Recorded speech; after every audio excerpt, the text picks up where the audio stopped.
The protagonist of our next story was behind something that needs no introduction, the Pentium processor, the iconic innovation. The man who led the design of this lifeline has passed away. This is the story of an unknown software hero. Who was he?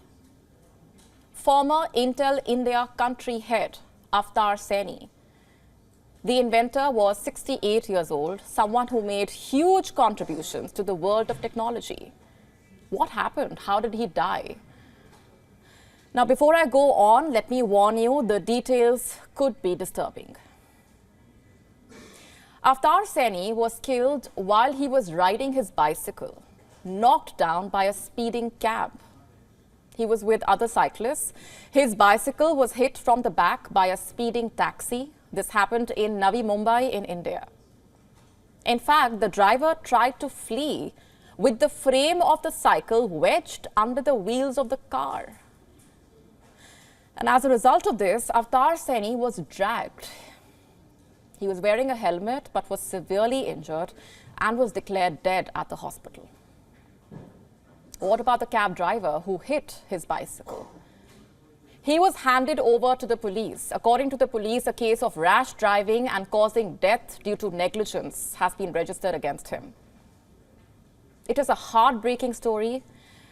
The man behind the Pentium processor is being remembered for his great contribution and for being a valuable mentor. He served at Intel for 22 years. In fact, he played a crucial part in setting up the Intel R&D Center in India. The Intel India president, Gokul V. Subramaniam, expressed how they were deeply saddened by the demise of the former country manager and director, Intel South Asia. He was regarded as an outstanding leader. He was the vice president at Intel India from 1982 to 2004.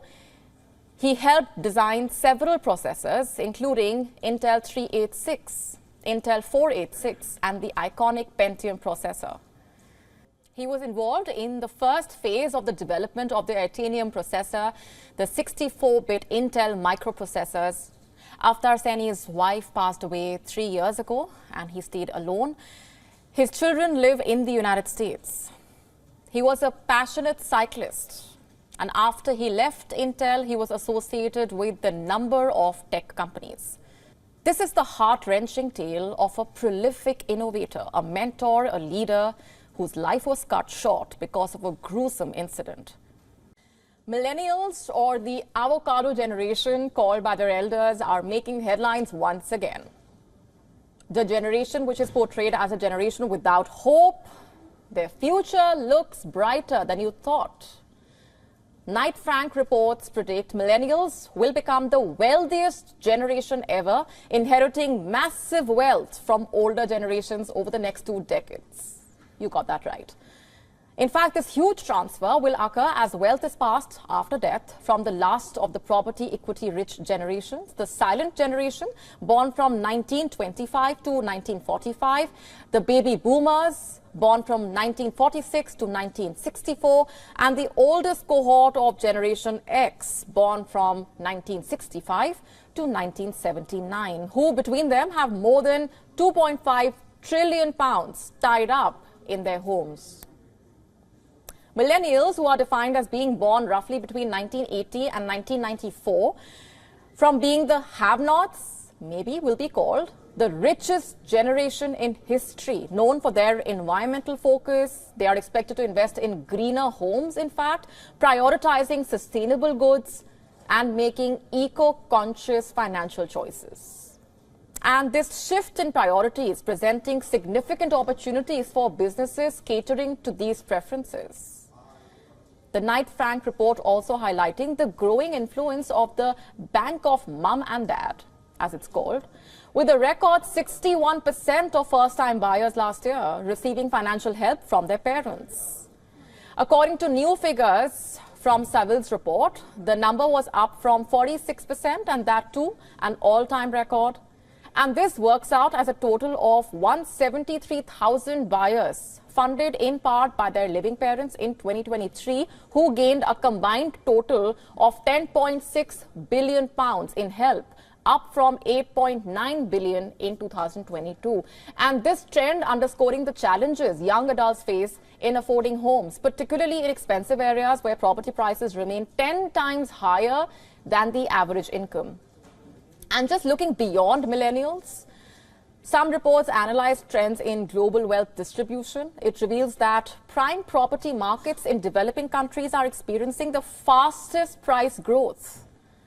Manila at 26.3% and the Bahamas 15%, leading the way. While prices in London's most expensive market fell 2.1%, Edinburgh dipped by 3.2% and Oxford 8.4%, in part because of the mortgage crisis leading to a correction in the previously expensive real estate prices.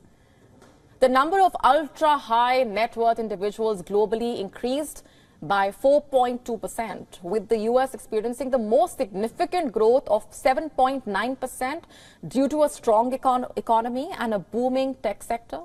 The UK, on the other hand, witnessed a modest 3.1% increase, potentially impacted by tax policies and political uncertainty. And finally, the Knight Frank report identifying art as the most lucrative investment class, with prices rising 11% in 2023. While other luxury assets like jewelry and watches also saw positive growth, the overall luxury goods index fell by 1%, with classic cars and whiskey experiencing notable price drops. So is the millennials' future bright, is the question. Last week, we told you how the Wuhan virus may have damaged your lungs forever. We told you about the destructive long COVID. Turns out it's more destructive than that. It's not just impacted our lungs, but also our minds. So if you thought COVID-19 is a thing of the past, you are wrong. I hate to say this, but COVID is not gone, not at all. In fact, its impact continues to be felt in multiple ways. Let me tell you what a study has found. The details are scary to say the least, so brace yourselves, because these are not just words, findings, text on paper. This is what long COVID is doing to you, to your mind, to your brain, to your body. The new study suggesting that long COVID may lead to measurable cognitive decline. Basically, the findings gave us numerical evidence for the issues that plague many people with long COVID, like brain fog, also memory issues, focus problems. Brain fog, basically referring to lack of focus and mental clarity, confusion. So those with long COVID have measurable memory and cognitive deficits. You know what that's equivalent to? A difference of about 6 IQ points. Let me say that again, 6 IQ points. Basically, the findings tell us about the cognitive impairment in long COVID survivors. This is extremely significant. By now, you either already know what long COVID is, or maybe, unfortunately, you are dealing with it yourself. And for those of you who might not be aware, in some cases, those who have been infected with the Wuhan virus can experience long-term effects as a result of the infection. And these are known as long COVID or post-COVID conditions, or even long-haul COVID. So just to put this simply, long-term effects of COVID. Long COVID is used to describe symptoms or conditions that persist or develop after the infection. Let me just tell you more about the study. What did it find? How was it conducted? Cognitive testing of nearly 113,000 people in England was carried out. They completed an online cognitive assessment during the last 5 months of 2022. This online cognitive test, the tests basically were designed to test aspects of brain function, including memory, attention, even reasoning. And those patients with unresolved symptoms that had persisted for more than 12 weeks were found to have a larger deficit equivalent to 6 IQ points. In fact, the 228 participants in the study who spent time in intensive care units scored the equivalent of 9 IQ points lower as compared to people who had not been infected. The study was published in the New England Journal of Medicine. Now, what's the difference of 6 IQ points all about? What does it mean? The result does not mean that having COVID-19 or long COVID resulted in profound deficits in thinking and function. Just for context, a score of 85 to 115 means average intelligence. Around 15 points is the standard variation. So 6 points basically might not be significant or sound crucial enough, but these findings are still extremely important. In fact, according to a psychiatrist and researcher quoted by The Guardian, even if the cognitive deficits after COVID-19 are of small magnitude on average, a substantial minority of people have more significant deficits which are likely to affect their ability to work and function. And given the scale of the pandemic and the number of people impacted, this is particularly worrisome. But it's not all scary and gloomy. There is hope. A positive signal, in fact, was that brain fog and other long COVID cognitive problems do not have to be permanent. Those who had longer lasting symptoms that had resolved showed comparable deficits to those who had experienced mild, short duration illness.